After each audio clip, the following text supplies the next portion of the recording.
Die Here sê vanoggend vir jou, voordat ek jou in jou moeder skoot gevorm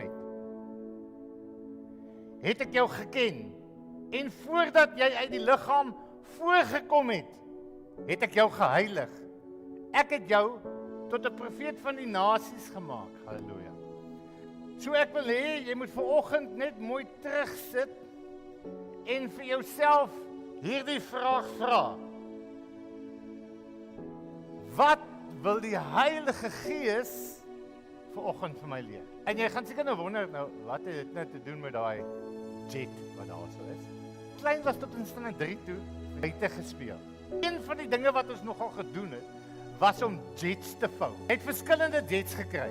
Jy het jets gekry wat kort vlieg, jets wat ver vlieg, jets wat toertjies doen, jets wat lank in die lug bly. En dan het jy baie keer jets gekry wat ver vlieg, toertjies doen en lank in die lug bly. En voor jy gaan sit om jou jet te vou om hom te maak, dan het jy eers vir jouself gesê, reg, ek wil hê die jet moet dit doen of dat doen. Daar was definitief 'n doel gewees vir jou jet. So dan het jy gaan sit en daar was fases waarmee jy jou jet gemaak het. En daar was 'n beplanningsfase, daar was 'n skepingsfase, 'n toetsfase en 'n implementeringsfase. God gebruik ook sulke fases om by sy doel vir jou en my lewe uit te kom.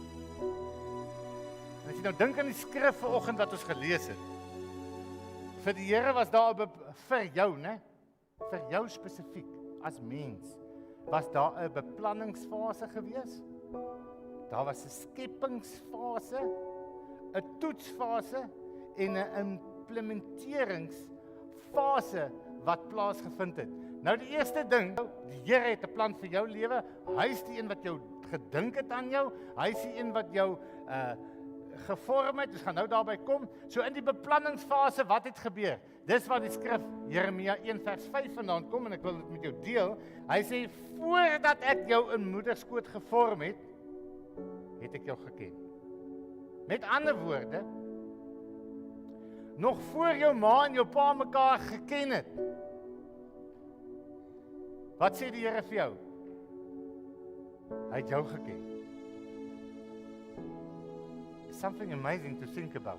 Hy sê, en voordat jy uit die liggaam voorgekom het ek jou geheilig. Dis self nog voor jou geboorte. Twee dinge wat die Here vir jou sê. Voor jou geboorte het ek jou geken en ek het jou geheilig. Nou geheilig beteken, jy word eenkant gesit vir die Here se doel. Die Here sê, ek het jou gemaak, nog voor jy gebore was.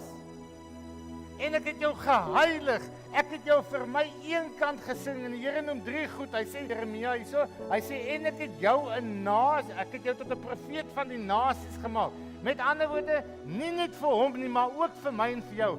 Hy het 'n rede vir jou lewe bepaal, halleluja. Before you were born. Dis iets om aan te dink.